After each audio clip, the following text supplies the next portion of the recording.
So do or die for these guys as well. The loser, unfortunately, leaves the tournament. The winner will move on. In the top right side of Glittering Ashes, we are looking at the main base of our Terran player, playing out of San Diego, California, representing the Frankie Ducklings. It is Vindicta.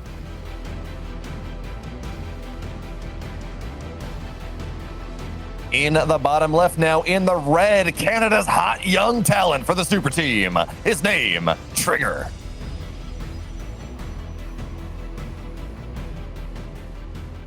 And you know, Roddy, it's funny you mentioned that Australian event. I was talking to Vindicta last night, again, trying to get the pulse of how these North American players are feeling. And the one thing Vindicta asked me, said, oh yeah, who you're going to be casting with tomorrow? And I said, Roddy. He was just like, oh man, Roddy's such a great guy. You know, he likes to buy you drinks. He's awesome to hang around about. So, you know, you got a fan in one of the players too today. That's how that works. No, he was a really sweet kid. I was teasing him a lot back then. I was making fun of him, how he was eating pancakes because it was an absolute disaster. Everything was falling out. And he's like, leave me alone, leave me alone. And then one morning I spotted him on the roof as he was calling his lady at home. I'm like, oh, so here you are hiding. He's like, go away, Roddy, go away. It was fun. We had a really good time together. It was a great event. How do you eat pancakes wrong? Well, the way that he folded it, just everything kept falling out. I was like, what are you, basically like upside down with the gap at the bottom. I was like, first of all, you didn't roll it. Second of all, what are you doing? And he's like, well, I don't know, leave me alone. It was like one of the silliest and funniest things I've ever seen. But let's talk about this game, because this is not standard at all. It's double gas on the side of Trigger. So we don't have our very casual one gate fast expand. We are still going to expand, but we have taken both the gases. And this looks like he just wants to get a Stargate out as quickly as possible. That is indeed what it's going to be. Vindicta does scout though, and he should realize that, this is not totally standard, because your Nexus is a little later than it's supposed to be. And also, he's going to see that probe, and that's a weird spot for that probe to be returning from. I mean, sure, it could be scouting for Vindicta dropping a proxy, but that is not what it's going to be. Is the, SC, oh man, this is so well spotted out here. It's just not going to see it. Wow. So well placed there from Trigger. And it does make sense to proxy on a map like this. It is so hard to find anything. And Vindicta now thinks that area is safe because he's gone right by it. There's nothing there very clearly. That's ridiculous. I actually really thought he was going to catch at least a glimpse of that pylon, and that would obviously give everything away. Reaper does hop into the main base, but it gets deflected immediately by the Adept. And we still have now a relatively standard game. I'm sure Vindicta is somewhat worried. He's making a Hellion, though. And out of all the things that I like to think are pretty good against Oracles, Hellions ain't quite one of them. Yeah, no, they don't shoot up Rotterdam, and that is kind of an important thing when we're talking about how this game is going. Of course, even 2 Oracles, they don't one-shot SCVs, so you have a little bit more time to react. Maybe we're going to have to see how much damage he gets, and even more interesting if he goes for 3. But for now, Adept in behind the middle line is trying to deny mining, maybe, and instead Vindicta's just going to kill it. Meanwhile, he's got a Reaper on the other side, so before the Oracles pop out, and actually as the Oracle arrives, a little bit more damage, but now there is not a lot of anti-air. 5 Marines are here now, but 5 Marines are the bare minimum to deal with an Oracle, and one of them is rather low indeed, but instead it looks like Trigger just focusing on the SCV count right now. Bit of miss micro, he could have gotten another, but he won't. And on the other side of the map, this Reaper is so gosh darn efficient that it is invalidating almost every little bit of damage that Trigger's gotten. And a Hellion in the natural, no shield bearer. Man, this is insane. I actually really thought this was going to be great for Trigger. It should have been great for Trigger, but Vindicta, his defense has been quite good. There is obviously a new Oracle showing up as well, and that has already found a couple of extra kills. His Hellion didn't quite do as much as it could have done. It's a 6 worker advantage, but in all honesty, with the way that these 2 builds shaped up against one another and Vindicta barely missing the scout, this should have been so much worse for Vindicta. I really think this could have been game over, game ending kind of damage. Now instead, it's like, okay, kind of uncomfortable, but at least we know that it's double Oracle. It's even going to be triple Oracle, which is a very big investment. It's not as bad as it could have been. Gonna be interesting to see how much damage he gets done, because for a moment, good lock on, but it shouldn't kill it. Getting it low, though. There was a point where Vindicta had almost literally no anti-air. He had 2 Marines, and that was about it. And that's the point where it's like, okay, maybe these Oracle. And that's a lot of low SCVs. But Trigger just doesn't turn on the beams. He's not paying attention. And what an opportunity squandered. Yeah, exactly. If he activates Pulse of Being there immediately and he goes for the low HP SCVs, that is 4 or 5 dead SCVs in the blink of an eye. We're still going to lose a couple of SCVs against a single Adept, and the double Oracle may try to get lucky one more time. Oh no, he doesn't kill it!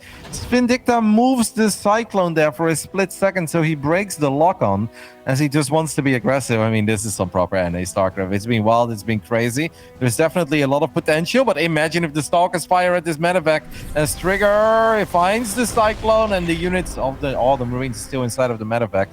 And this is a Clown Fiesta. So much has happened in 6 minutes, and both of them honestly could have done a whole lot more than what they have accomplished. I'm pretty sure more has happened in the first 6 minutes of this game 1 than like the entirety of the Hero Spirit series. So, you know, that's where we are as the Stalkers arrive at the natural. But there's a bunker there for now. Blink is not done for a little bit. Oh, come on there, Vindicta. He breaks the lock on. But this really does feel like both players now on elimination. It feels like they're playing with just a little bit of nerves because we have seen them play a little bit better. There's no Oracles fly in, trying to get something, but the lock-on is going to kill one. And at this point, I don't know that 2 SCVs for an Oracle is quite what you're looking for there, Rowdy. Nope, and I like this move actually. Vindicta gets another lock-on, gets another kill, and he could very well get one more. Can he get another lock-on? Nope, that was still on cooldown. Unless he unloads it on the other side. Don't get too carried away, Vindicta. You could get debated here because the Stalkers are looking for that medevac. I mean, it's a 13 worker advantage on the side of Trigger. That is quite big, but his army right now is only Blink Stalkers. Very good at controlling the pace of the game, maybe just picking up units here and there. In a straight-up fight, that's not going to be too hot. On the other hand, Vindicta, his team only now just started, so it's not that bad for Vindicta, especially not after killing 2 out of 3 Oracles. Especially considering that this was 3cc play. So we look at the stem timing and you might say, okay, that is horrendously slow, and it is still slower. But because he did get that quick 3rd orbital, this is a game where Vindicta is looking to play in that late game a little bit. I talked to him. That's where he feels most confident. And then even talking to the other players, they're like, yeah, you know, Vindicta in the late game is terrifying. The question is whether he can get there. So the fact that he's really finding his way in there on Glittering Ashes, yes, he is down workers, but he does have triple mule, so that makes up for a lot. Well, that jives with kind of where I view his win conditions as just as stylistically against Trigger here. Yeah, no, I mean, we know that Vindicta is very capable of playing a proper late game. He has shown that in the past. I actually think he's one of these NA Terrans that's very good with Ghosts and Liberators as well. Perhaps sometimes he goes into it when he shouldn't, and he should have a little bit more of that big game killer instinct. But, you know, it's nice to know as a Terran that in case you can't end it at the first 8 minutes or first 12 minutes, you're not shying away from, you know, sieging and unsieging those Liberators, transitioning into Ghost. As Trigger with his last Oracle does find a little bit of extra damage. I mean, we're just going to get a nice little macro game, and Trigger is getting a sweet setup where it's not just gateway units anymore. He's mining off 4 gases. He could even take more. Already has his first Colossus out, second one on the way, getting Thermalance. So this is just shaping up to be a lovely little macro game. Even though we got here in a very bumpy way, it is going to be a macro game. Yeah, you know, so it doesn't matter how you get there, how many speed bumps you run over, how many times the muffler falls off your card because you took the speed bump a little too hard, so long as you get there. And that's all that matters in the end, as the Stalkers from Trigger on the left, sharking forward. And there's actually not a lot in this natural right now. The tank is on siege, so yeah, it looks like Trigger's going to find a little bit, but no, he's not. He's too worried about the reinforcing army, so he's going to blink out now. He got a couple Marines, but that's going to do something. Meanwhile, Vindicta on the other side. Yeah, it's an 8 Marine drop. It's a little bit hard to kill a Nexus that's full on HP, but he's going to pick up the Marines, maybe fly. I think if he would have gone straight into the main, it honestly would have been pretty annoying to deal with. But now the Stalkers are not paying attention, and Vindicta's army is marching towards the bottom side of the map. This Oracle is going to see it for the first time, and fortunately for Vindicta, he avoids the Marines. When Trigger just looks at his army and says, hey, my army is bigger, my army is better, I think I can take this fight, and I think he's right, Biomorph. I do not like this move out from Vindicta whatsoever. Trigger loves it, though. He's going to eat it all up. That army's falling apart. Trigger, because of the damage he got done early, and also just in part because of the build he has gone for. This is not a game where Vindicta is massively sees 20, 30 armies play up looking for that big push. Instead, Vindicta, he gets swallowed up here, so he loses the army on the other side. The drop gets nothing. Trigger, out of chaos, he takes game 1. Yeah, just when I said we're going to get a nice macro game, the game ends a minute later. I did not expect the game to end there, especially because we had an armory going up. We have a Terran that's over 60 SCVs and well set up on 3 bases with a sensor tower. It's always a bit intimidating when you see the Protoss going up to 4 bases already. And maybe Vindicta felt that he was falling very far behind, so he really needed to get something done and thought it was either going to be only gateway units, or maybe he's stacking into Colossus very quickly, and then he has Stalkers and Colossus, which are not great against Marauders and tanks, if the tanks are well protected. So maybe he saw something or thought there was something there that clearly there wasn't, because the Protoss army was just a little bit too big. Well, I actually feel like if Vindicta just does nothing and waits for another minute, he's going to get a pretty terrifying army, and it would be so much harder for just Stalkers and Zealots and Colossus to get a victory the way Trigger just did. And in general, if you are such a connoisseur of the Liberator as Vindicta is in this matchup, well, Glittering Ashes is probably the map that it is hardest to end the game on. How strong those core 4 are, the games are not super short. So if that is where your comfort level is, just defend, get your Liberators, get your tanks, move on to that next level of tech. But as you said, I mean, that was probably the worst possible, probably the worst possible timing that Vindicta could have moved out there actually looking to take a fight. Yeah, I mean, he saw the Stalkers on his side of the map, and he's like, all right, I'm going to just drop 8 Marines. I'm going to pull those Stalkers away, and then I'm going to siege up my tanks in a nice spot. I just did not think he expected Trigger to have as many Zealots as the Canadian Protoss actually did. So, bit of a shame for that game to end there, because despite the fact that this man was not ready for the Oracles, it wasn't all that bad. It wasn't great. He definitely wasn't winning, but he avoided the complete disaster, and it was kind of a playable game. So it's always a bit of a shame when it just abruptly ends. But let's see what Game 2 has in store for us, as we have loaded into Berlingrad in the top left side. We're looking at the main base of the Blue Terran. He's down 0-1. It's Vindicta.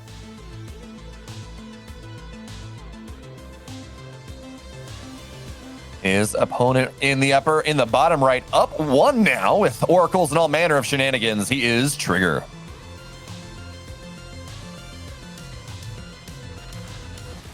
Did you feel properly shenaniganized, Roddy, in that game?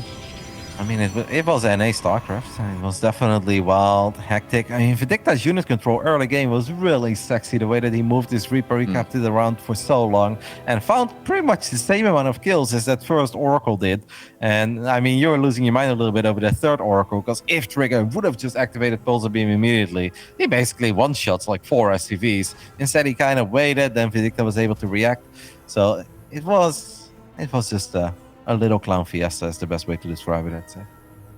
But sometimes those are the most fun games. For now, though, I don't see any sneaky probe on the map. I don't see any sneaky SCV on the map necessarily. So it looks like both players are going to build their first couple structures in their own base, which is also where they spawn. I mean, I've heard arguments, Roddy, that your base is wherever you put your buildings down. Like, your home is where the heart is, base is where the pylons are.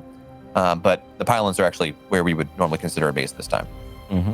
Unless you're Thermal and you're making a YouTube series, then, your base is wherever you want it to be. Could be a natural, could be a third. It's a thing. Just a basic build, but Vindicta here, he's got a bunker going down, and this is something that the Terran likes to do. Really just any sort of way that he can make his opponent feel uncomfortable in the early game. I'm somewhat surprised, actually. Well, never mind, he just canceled. I guess he lost the SCV. Okay, so you lose the SCV, the bunker doesn't go up. That is unfortunate, because we saw how much damage the Reapers of Vindicta were able to get done in that last game. Yep. I mean, it's always a bit difficult when you're building the Reaper at home to let that bunker go up. It can only really go up if the Protoss is not paying attention. But obviously, Trigger has done his homework, and he's going to be as sharp as possible for this best of 5, because it's a very big one. He has made it into the playoffs before, but he probably feels that he's a much stronger and much more accomplished player this time around. So he clearly wants to have a good run. And he will know that this is going to be a difficult one, but it's also one that he probably feels he should win when you're aiming to take down one of the big 3 this season, which is very hard. It's always a bit of a stretch. But Vindicta is a series that I think he knows is going to be tough, but it's also very winnable. So I'm sure he's prepped. I'm sure he's pumped up, and he's going to check for everything, like random bunkers behind his mineral line.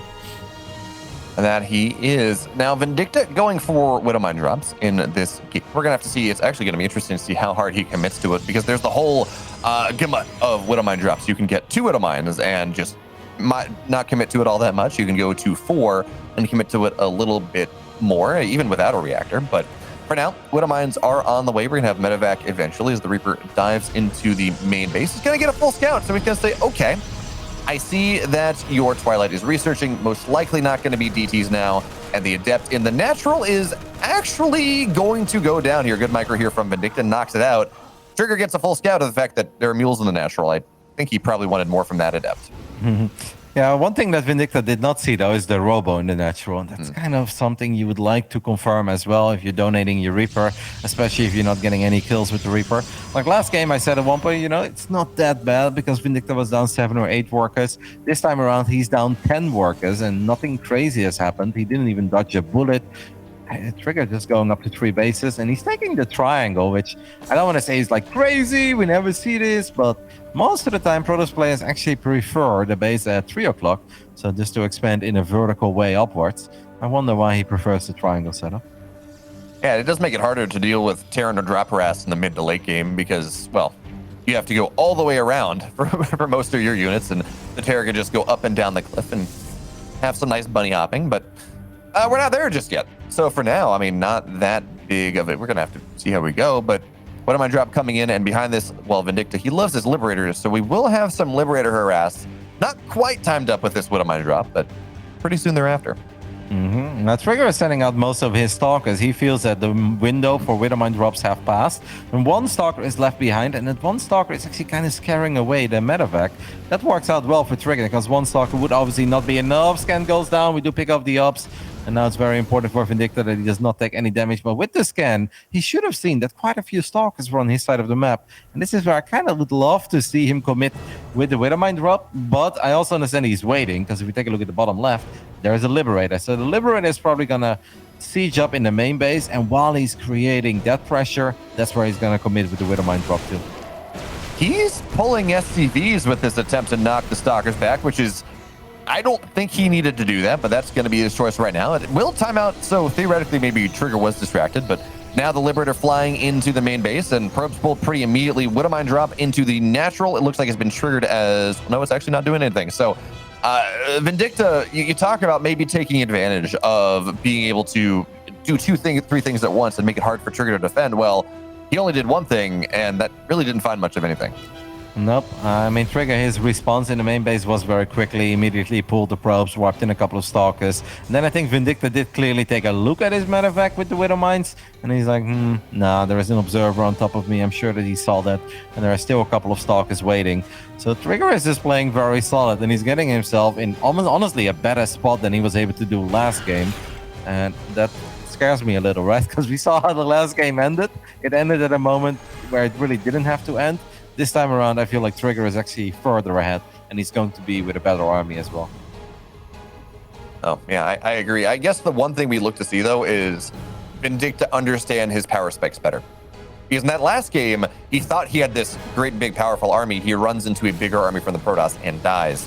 And if we look at this, a Terran player with 4 or 5 tanks is a really hard nut for the Protoss to crack, even if they do have charge lots and blink stalkers and disruptors and all of these powerful units, which does allow maybe Vindicta to get away with his quicker 3rd CC. Once again, we're not seeing in 2 games now that build that has almost defined TVP over the last 6, 8, 10 months, where you get your 3 barracks, you get your +1, you stim combat shields, you run across the map with maybe some tanks, maybe a Raven, and look to siege up the Protoss 3rd and try to bring it down. Instead, again, he is going a little bit greedier, which has bought Trigger how much time to go into double Colossus now. Charge is done. He's going to have Archons as well. And here comes, again, the attempted attack from Trigger. Yep, Vindicta really needs to keep these bio units at home. No, you are not in the right neighborhood now, my friend. The tanks are very exposed too. I'm very worried. If Trigger gives him some more time, maybe there can be a bunker finishing up and a couple of supply depots going down, but Vindicta definitely misreading this a little bit. The Widowmine drop has gone in, but Trigger still left a couple of Stalkers behind, so he's going to be able to deal with that. The Liberator gets picked off in the back of the main base too. And honestly, this is turning into a bit of a disaster. I feel like everything is going Trigger's way. That is not a full wall up, so a couple of Zealots sneak through immediately. This Terran army really doesn't look that big and that intimidating. Even if the tanks are able to fire quite a few times, the Widowmine shots decent, but not great. It's looking bad for Vindicta. It is. I mean, the choke is interesting. It does mean the Zealots fight without, well, the rest of the army fighting right now, but now Zealots are finding their way around the side. Vindicta has to pull SCVs back off the third base, and that's just broken. And as more Zealots warp in, as more Stalkers blink forward, knocking down these Vikings as they spawn, 13, 14 SCVs are paying that iron price, and Trigger now, he's up 40 supply. He's warping in more stuff as this next round of Zealots find their way in. Sure, the upgrades are maybe not the best. It does not matter. 2 for 2, Trigger breaks Vindicta's turtle, and now he's on series point. Yeah, 9 minutes in. I mean, it's weird to call that an all-in when Trigger was economically ahead all game long. He has 9 gateways, he's got Colossus Tech, he's got a Templar Archives, but he also had no Forge, and he had no fourth base on the way. So is it an all-in? It's at least very committed. He definitely wants to trade out, and he wants to just see what his opponent has, and ideally at least force him to pull SCVs once or twice, and maybe create a bigger lead up to that point. Very committed attack, and Vindicta just wasn't quite ready. Like, once more, that move out with the bio units, he ended up losing a couple there, misreading the game a little bit, where if he would have known what we knew, or if he would have been able to figure it out, that it's still just 3-base Trigger, it's like, all right, then let's just get ready. Let's wait for that attack. Let's receive it well, get the best possible setup, get the bunker a bit quicker, get a slightly better Sim City. Just wasn't quite happening. And it's really a shame that these games are ending the way they do, because it feels like it doesn't need to happen like that. Yeah, Roddy, it's interesting. These games, they almost feel like the product of coaching that has not properly been internalized yet. So Vindicta, he has been getting coaching with Special over the last several days, preparing specifically for this matchup.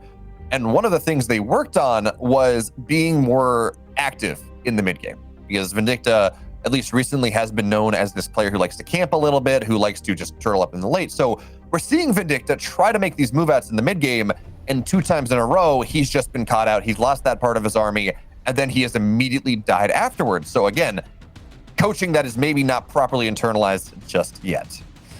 Instead, this man in the bottom right side is having a very good time so far in this important best of 5 in the lower bracket of the DreamHack Masters NA playoffs. He's up 2-0 without really showing us a whole lot. He can make Zealots, he can make Stalkers, he can make Colossus, but we already knew that. This is Trigger.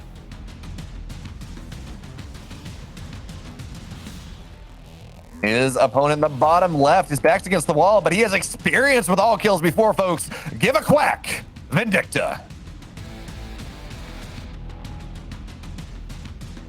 I do feel that Vindicta missed a little opportunity with his initial Widowmine drop. Like, I understood that when he saw one Stalker, he was worried that the other ones were hiding. But the moment he threw it on its scan on his side of the map, he killed the Observer, but he also saw that the Stalkers were there. I think that's where you have to commit. That's where you at least have to go for it. Because the work accounts are not that high yet at that point. And if you force him to pull all the probes away, that's already a little victory. If you can kill 3 or 4 workers, that's actually pretty impactful in that phase in the game. It's a whole lot more impactful than waiting for the Liberator to actually do something in the main base as well, because at that point Trigger has like 60 plus probes, and then the damage he will take from whatever you might throw at him is going to be a lot less impactful than when he has 44 workers. Oh, okay.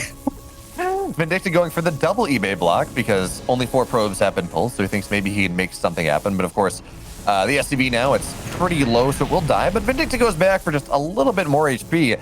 And this is a significant commitment now to denying the natural from going down. Is, yeah, well, he's lost the cancel. He's lost, almost 100 minerals with losing the SCV, losing those 2 eBays, even with cancel, which that's 2 SCVs right there that Vindicta could have. That is a couple Marines. That is a lot more scaling than just your standard eBay block. Yeah. I'm a bit confused about it as well. Maybe if he would have kept the SCV alive, then I would be like, oh, it's okay. He's just trying to throw the build order of Trigger off a little bit. Perhaps he knows that Trigger likes to skip out on the Zealot. Now it felt like a big investment that didn't actually accomplish all that much, because that Nexus wasn't even that much later than it would have been otherwise. Meanwhile, Vindicta's command center is going to be forced to build on the high ground. And I don't think it's the hottest of starts for Vindicta. I'm not exactly sure if he was hoping he would just be able to get way more HP on the Z-base, but I'm looking at this 3 minutes in, and I'm like, we are once more going to be playing this game from behind. And that is the unfortunate thing. When I was talking to Trigger before this, he said, yeah, I don't really care that Vindicta has this scary late game, how good he looked against Neeb, because I don't think his mid game is something that I don't think he can hang with me in the mid game. So I'm just very confident that I can find these advantages and then take it out. And that is why I'm going to beat him tomorrow, because I have this mid game prowess that I believe is better than what Vindicta has. And when you're Vindicta and you give Trigger a early game advantage from just how you choose to open, and theoretically Trigger is already better at the mid game setup, that really doesn't feel all that good for Vindicta. No, it doesn't. And if I think of Trigger, I think of someone who just plays a ridiculous amount of games, but he plays them in a very aggressive manner. But I actually think that's very good practice. Like, he's not an all-inner by any means, but he likes to be aggressive. So he can just play 30, 40 games a day, and his first 8 to 10 minutes are all going to be so clean. And slowly but steady, he will gain more experience in realizing which attacks are good and which attacks are not good, and when he should transition and take it a bit slower. But the man has got crazy killer instinct because he's always looking to end games. And that is definitely what has been shown so far. This is kind of a crazy build. We're going to have a little 3 Hellion drop in the main base. Could have a lot of potential as the Stalkers are terribly out of position. No, he goes for the natural. There's a shield battery. Should go for the main base. This has potential. We should be able to kill at least 8 probes here, I want to say. Well, for right now, he's not killing all that much with the recall going to target down 1 Stalker. Actually not really target firing just yet. So the 3 Hellions, they remain alive. It's going to be 6. It's going to be 7. So Rotterdam, you were 1 off, but man, that felt like so much more damage potential than it got. I agree. I think the Hellion movement was not ideal. Obviously, really good defense in a way by Trigger. He used the recall, was very decisive, pulled a couple probes to create a little bit of a block. But yeah, I think 7 was like the absolute bare minimum he was ever going to get there. I think there was a world where you can actually get 10 plus easily with the Stalkers being that far out of position. And even recall, right? It takes a little while before the Stalkers are grouped up. It's not bad, but it definitely could have been better, but this does give us some hope that Vindicta is still in the game at least. Man, we're not seeing those insane worker leads that we saw in the last one, where I think by around this point in the last game, we were 12, 13 workers up from Trigger, which, you talk about scaling, that is a significant economic lead. And Vindicta is getting ready for the next level of his aggression. He's got a drop on the bottom side, just those 4 Marines from earlier, but what he's going to be waiting for is Trigger running across the map with his blink done, with Stalkers active on the map, at which point dive in the natural, maybe try to find some value. Unfortunately, actually, no, the natural does not have any shield battery, so this does have damage potential. Certainly, at the very least, it's likely to pull Trigger back. But it looks like actually Trigger scouts that there is a drop waiting on the bottom side, so we may not see him just choose to be as aggressive because, hey, damage potential's there waiting. Let's see if Trigger is going for the same setup as he went for in the last game. 9 gateways, Colossus, 4 gas, and a Templar Archives. No Forge. So, like I said, it was like on the verge of an all-in. I can see how some Terran players would say that that is an all-in if they lose to it. But I think it's one of these attacks that's always going to deal damage, and then you can just kind of take it from there. And that's just kind of the way that Trigger plays. He likes to be an aggressive guy. He's always looking for an opportunity to end it. You'll never see this guy being on the other side of the map with the ability to end it, but it's like, oh no, let's take 3 more gas and take 2 more bases and go into carriers. Nope. Trigger is hyper aggressive and he's always looking for a way to end it. And I would be surprised if we don't see at least some of that in this game too. Oh man, Roddy, from the build order carousel as well, we talked about that build that we haven't seen yet, the 3 barracks plus 1 stim, all that fun stuff. That's what Vindicta is going for this game. And we already have 2 Colossus, or no, I'm sorry, I thought I saw Colossus. We will have 1 Colossus out already. Charge will be finished by that time. There's Immortals here. Trigger is, you talk about it not being quite an all-in, but Trigger is bulking up on his units on the map pretty early. So by the time, in about 30 seconds, 45 seconds from now, when Trigger looks to move out with this army, well, when you have a Colossus and Immortal and all these charge lots done and everything, and all these earlier gateways, that is kind of a build that is almost designed to deal with this Terran pressure. Yeah, because he's not investing in like 4 bases or double forts or like the second robot, all these things that come into play later. No, Trigger is just going to have a lot of battle units, a little bit sloppy there on the Stalker micro, ends up losing one of them. Vindicta did throw down a scan in the main, picked up the Observer. There's only 1 Observer now, so maybe the Widow Mines have some potential. I'm kind of worried though, because this push is very, very important for Vindicta. He needs to make damn sure that he does not take a bad fight, because a bad fight could mean the end of his run here in the DreamHack Masters. That he does. So he's moving out here right now. Oh, he's forced to siege up once already, which is exactly what those Stalkers want. They're buying time for maybe a second Colossus. Extend thermal lines. Ooh, big tank shot there. But Vindicta does not have his entire army together. He has a drop on the north side that he's looking to sneak in as this pressure comes in earnest. At least maybe as he forces the army from Trigger, maybe further out towards the middle. Widowmine drop main base. Okay, whew. Vindicta can be very happy, sorry to cut you off there, but if he would have lost that medevac with the 2 Widowmines inside of it, that would have been really bad. Fortunately, Vindicta did see it. Now I can actually just stim on the top right and get a quick cancel on this Nexus. Like at this point, Vindicta should just kind of identify what's happening. He can throw down a scan, he can click on these units. He's like, 0-0, 3 bases. Actually, I feel like you kind of need to attack me. So just get your own 3-base setup and make damn sure that you can survive that first Colossus attack with the Zealots, with the Stalkers. That has kind of been the end of him in the previous 2 games.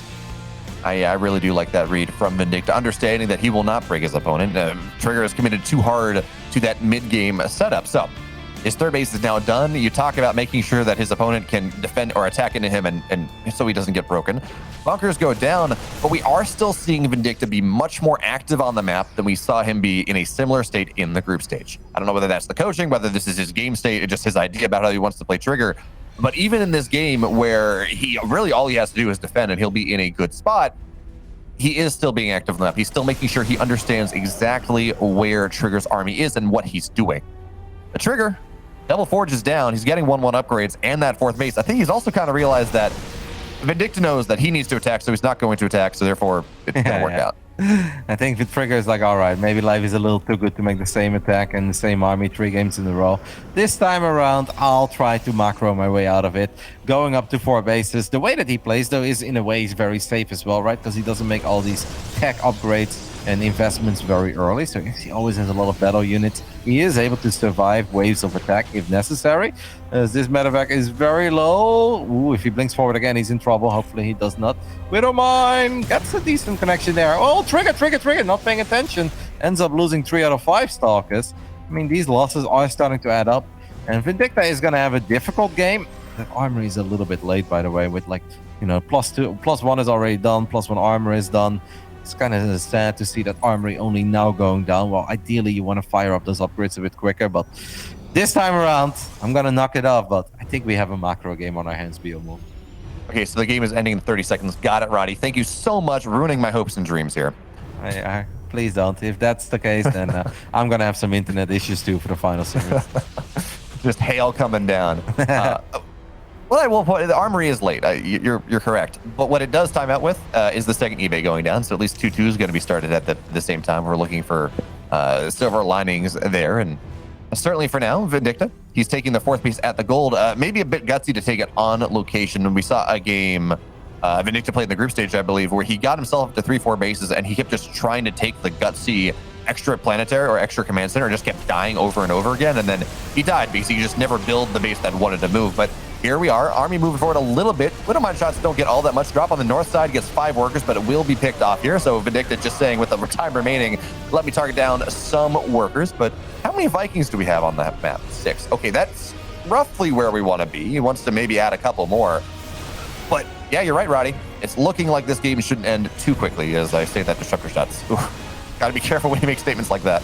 And especially with the sensor towers, right? That should really make Vindicta's life a lot easier and make sure that there is no prison that flies into the main base, wipes in 10 Zealots, and we take a bad fight. I don't like Vindicta being in the center of the map with this army at the moment, though, because that is not looking like a maxed out Terran. Meanwhile, that Protoss, that looks like a maxed out Protoss. So Vindicta, please go back at your units together. Because there's a couple of DTs coming in from the left side as well. This could really hurt. Nova flies forward, gets a connection with the Marauder, with the Ghost. Like, why are we there when we have so much supply at home? I don't know. Like, we're looking at this army and they're equal army supply, and it's like, where is it? There are a couple tanks. Now, DTs find their way into the main and of the natural, and this is where damage really starts to kick in here for our Protoss player. 8-10 SCVs are going to go down pretty quickly. And DTs, I mean, the question is, do we have enough scans? But, oh, there's where the army is. Drop into the main base here. Scan gets dropped, so no defensive DTs for now. Oh, he's got a Colossus here on the dock. Is he going to be able to get it? Looks like the answer is no. Oh, I feel like he was on top of these forges for so long. He is at least going to unpower them, but he is not able to kill any of the forges. Yeah, this triple drop at least made him hang in there a bit longer, and it also made it a bit harder for Trigger to control the DTs properly. So Vindicta is still in it, but that's dangerous, man. When you have like 2-3 Widow Mines at home, a couple of Marauders at home, you have 3 tanks at home, yet you're in the center of the map with the Vikings, with the Ghost, and this is a very important part of his army. Right now, army supply, we are dead even. Vindicta does not know about his army. He's going to see it now when a Nova flies down that ramp for the first time. I kind of like that tank positioning. That could get very good. Disruptors are exposed. Few Novas will go off and get decent connections.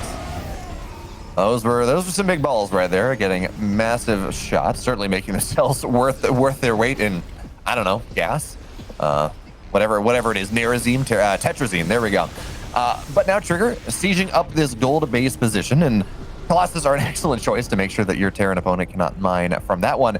And while this army is scary, and while Vindicta can somewhat contest this right now with this 4 Colossus setup of all these disruptors, there are 2 more Stargates on the way. +1 air is done. He's moving his way into this carrier transition, which, if the Terran is not ready for it, if they don't already have that transition in place, it is such a binary setup where if the Protoss just has enough carriers, the Terran just kind of dies.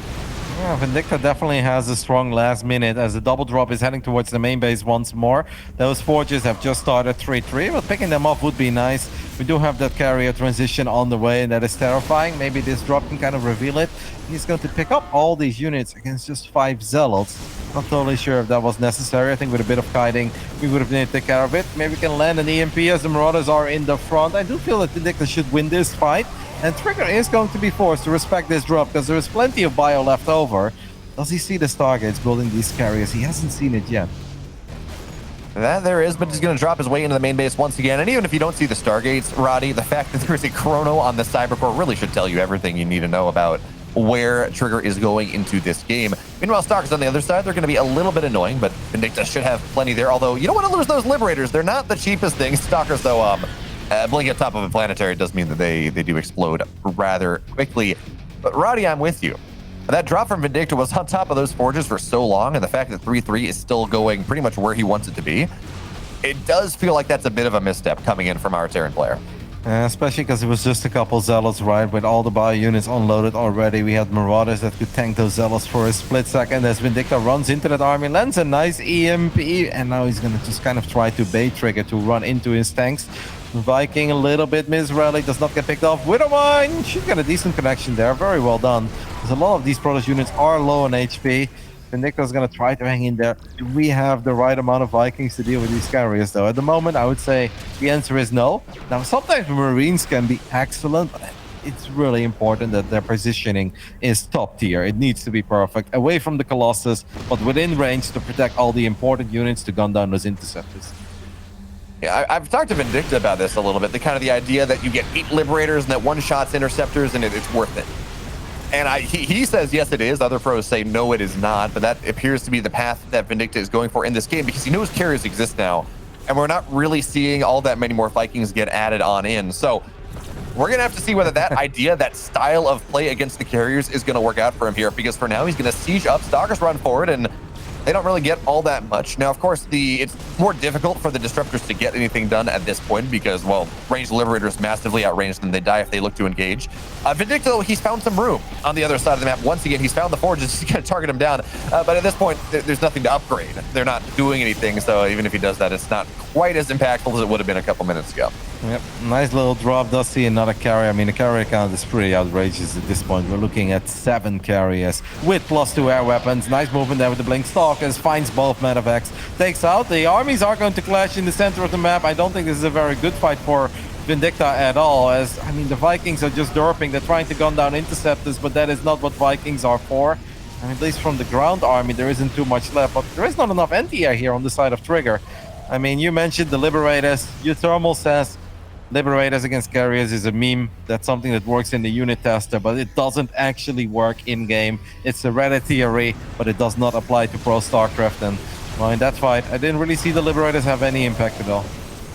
No, I really didn't. I mean, maybe some interceptors died, but now here comes the army. They're going to knock down all the disruptors on the ground, but there's nothing left. The Colossus and the Stalkers and the carriers and everything that a Protoss holds dear. Well, I can tell you one thing.